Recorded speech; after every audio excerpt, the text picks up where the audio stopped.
Feeling স্টেশনগুলোতে আগের তুলনায় depot থেকে মিলছে অর্ধেক জ্বালানি তেল, তাই দীর্ঘ লাইন পাম্পগুলোতে। সংকটের খবর জানাতে রাজধানী তেজগাঁও থেকে যুক্ত হচ্ছেন আদিন সজীব। সজীব, ফিলিং স্টেশনগুলোতে জ্বালানি সরবরাহ কেমন দেখছেন? আপনি যে কথা বললেন যে অর্ধেক চাহিদার অর্ধেক পাওয়া যাচ্ছে, সেটাতেই হচ্ছে মূল সংকটটা। তারা বলছেন, ফিলিং স্টেশনের যারা সংশ্লিষ্টরা রয়েছেন তারা যে বিষয়টা জানাচ্ছেন যে তেল জ্বালানি পাওয়া যাচ্ছে যে পরিমাণে, তাতে করে তারা এই সাধারণ যে চালকরা রয়েছেন কিংবা গাড়ি নিয়ে যারা আসছেন কিংবা মোটরসাইকেল নিয়ে যারা আসছেন তাদের সঙ্গে তাদের বাকবিতণ্ডা হচ্ছে, তর্ক বিতর্ক হচ্ছে এবং শেষ পর্যন্ত তারা রীতিমতো একেবারে মনক্ষুণ্ণ অবস্থায় চলে যাচ্ছেন, একে অপরের বিরুদ্ধে নানা রকমের কথা বলছেন। এই বাস্তবতাটা তৈরি হচ্ছে মূলত সরকারি যে বিভিন্ন পক্ষ রয়েছে তাদের সাইড থেকে তেল সংকট নেই এই কথাটা বলা হচ্ছে, বিপরীতে তারা যখন তেলের চাহিদার বিপরীতে আপনার অর্ধেক তেল পাচ্ছে তখনই মূলত সমস্যাটা হচ্ছে। তারা বলছেন যে অকটেন এবং ডিজেল এখন যে ফিলিং স্টেশনটাতে রয়েছে সাউদার্ন ফিলিং স্টেশন, সেখানে তারা যে চাহিদা প্রায় 40-50 হাজার লিটার, তার বিপরীতে তারা এখানে তেল পাচ্ছে এবার আজকে যে তথ্য তারা দিলেন তাতে করে 13,500 লিটার তেল পাচ্ছে এবং ডিজেলও ঠিক একই পরিমাণে, এবং সেটা এখনো পর্যন্ত এসে পৌঁছায়নি। যদিও আমরা দেখতে পাচ্ছি যে প্রাইভেট কার এবং মোটরসাইকেলের দীর্ঘ সারি এখানে রয়েছে। এই পাশে আপনি যেখানে দেখছেন সেটি হচ্ছে প্রাইভেট কারের সারি এবং অন্য যে এই ধরনের যে যানবাহনগুলো রয়েছে তাদের সারি, এবং বিপরীত সাইডে আমরা জানি যে এখানে প্রায় গাড়ি রেখে মোটরসাইকেল এক পাশে রেখে তারা রোদের মধ্যে মোটরসাইকেল রেখে ছায়ার মধ্যে দাঁড়িয়েছে। এবং এই বাস্তবতায় আমরা দেখতে পাচ্ছি যে সাধারণ মানুষের যে দুর্ভোগ সেটা অনেক বেশি স্পষ্ট হয়েছে। এই দুর্ভোগ কবে নাগাদ কমবে সেটা এখনো পর্যন্ত স্পষ্ট হচ্ছে না, যতদিন না পর্যন্ত এই ফিলিং স্টেশনগুলোতে পর্যাপ্ত তেলের সরবরাহ আসে। বুশরা। সজীব, আপনাকে ধন্যবাদ। ঢাকার বাইরে জ্বালানির সরবরাহের খবর জানবো। ঝিনাইদহ থেকে যুক্ত হচ্ছেন আমাদের সহকর্মী সাদ্দাম হোসেন। সাদ্দাম, এতক্ষণ তেজগাঁও ফিলিং স্টেশনের সামনে ছিলাম, আমরা জানছিলাম সেখানকার তেলের সরবরাহের খবর। ঝিনাইদহের কি খবর?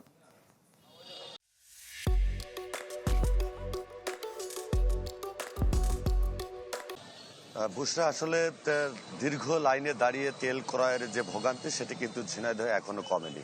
আমি এখন দাঁড়িয়ে রয়েছি ঝিনাইদহ কেন্দ্রীয় বাস টার্মিনাল এলাকার একটি পেট্রোল পাম্প। এখানে সকাল 8:30 থেকে তেল দেওয়া বিক্রয় শুরু হয়েছে।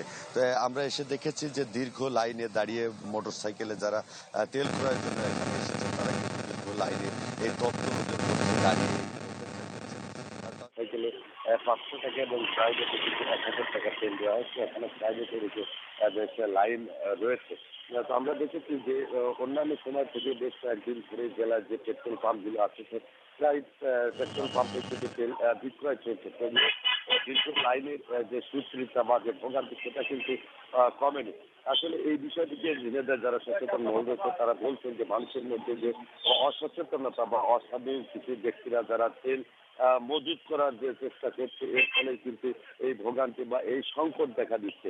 তো আমরা জেনেছি যে গতকালকে কিন্তু যে কালীগঞ্জ উপজেলা রয়েছে সেখানে একটি দোকান এবং বাড়ি থেকে পেট্রোল এবং ডিজেল উদ্ধার করা হয়েছে এবং সেটি কিন্তু সেখানে জরিমানাও করা হয়েছে।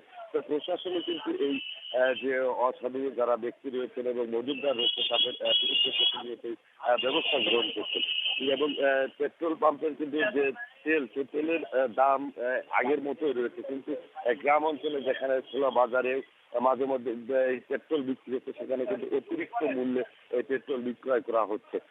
তবে মানুষ যারা রয়েছেন তারা কিন্তু যেটি বলছেন যে এই যে ভোগান্তির ফলে যারা কর্মমুখী মানুষ তাদের কিন্তু অফিসে বা তাদের কর্মস্থলে যেতে বেশ কষ্ট হচ্ছে এবং অনেক সময় যেতে ব্যর্থ হচ্ছেন। তো আসলে এই ভোগান্তি যে কতদিনে যাবে বা কমবে সেটি কিন্তু অনিশ্চিত। তো আমার কাছে এখন পর্যন্ত এই ছিল সর্বশেষ। বুশরা। সাদ্দাম, আপনাকে ধন্যবাদ। দর্শক, ঢাকা ও ঢাকার বাইরে জ্বালানি তেল সরবরাহের খবর জানাচ্ছিলেন আমাদের সহকর্মীরা। দর্শক, আবারও জ্বালানি তেলের সংকটের খবর জানাবো। দিনাজপুর থেকে যুক্ত হচ্ছেন আমাদের সহকর্মী বিপুল সরকার সানি। সানি, দিনাজপুরে জ্বালানি তেলের সংকট কেমন? পাম্প মালিকরা কি বলছেন, ম্যানেজাররা কি বলছেন, গ্রাহকরাই বা কি বলছেন?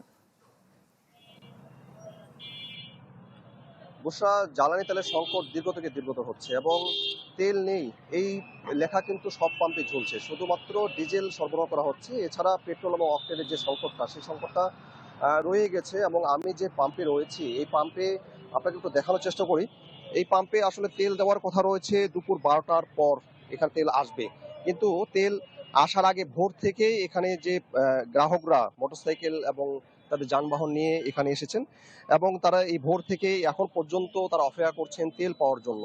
আমরা এখানে যে পাম্প মালিক তার সাথে কথা বলছি, তিনি বলেছেন যে আসলে যখনই তেল আসছে তার আগেই গ্রাহকদেরকে জানিয়ে দেওয়া হচ্ছে এবং এরপর থেকে লাইনে দাঁড়িয়ে সিরিয়ালের মাধ্যমে তাদেরকে তেল সরবরাহ করা হচ্ছে। কিন্তু এরপরও যে সংকট, সেই সংকটটা যে পরিমাণে চাহিদা গ্রাহকদের, সেই পরিমাণে চাহিদা অনুযায়ী আসলে গ্রাহকদের তেল সরবরাহ করা যাচ্ছে না। এবং তিনি জানিয়েছেন যে যে পরিমাণে এর আগে চাহিদাগুলো ছিল সেই চাহিদা থেকেও বেশি তারা তেল পাচ্ছেন, কিন্তু এর